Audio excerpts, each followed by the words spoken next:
February 7, 2025, Andy Eganman cryptic message after unfollow Filmar Alipayo. Hindi nakaligtas sa mapanuring mata ng netizens ang tila pag-unfollow nina Andy Eganman at Filmar Alipayo sa isa't isa sa Instagram. Sa account ni Andy, hindi na makikita sa following niya o mga taong pina-follow niya ang account na Chepox, ang username ni Filmar sa Instagram. Sa Instagram account naman ni Filmar, hindi na rin makita sa kanyang following ang username na Andy Ejengirl na handle name ni Andy. Sa kanyang Instagram story, may ilang cryptic post si Andy.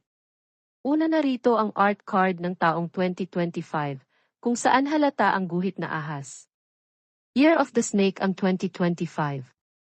Kasunod nito ang kaparehong larawan, pero may inilagay na maliliit na caption dito si Andy. Nakasaad dito, ngayon ko lang nalaman na taon ng ahas. Akala ko taon ng lobo na nakasuot ng damit ng tupa. Sa bandang ibaba, meron ding napakaliit na sulat, Zodiac, the Snake. Dahil dito, maraming netizens ang nakusyoso sa bagong posts ni na Andy at Filmar.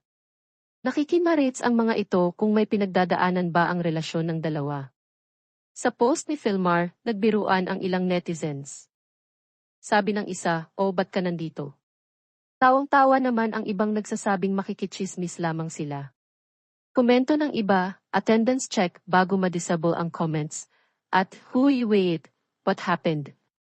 Bito pa ng isa, "Andito ka kasi." Sa Instagram naman ni Andy, may nagsabing nag-unfollowhan nga ang dalawa. Anya, hindi na sumusunod si Andy at asawa sa isa't isa, plus ang mga nakakaintriga na kwento ni Andy. Wala pang pahayag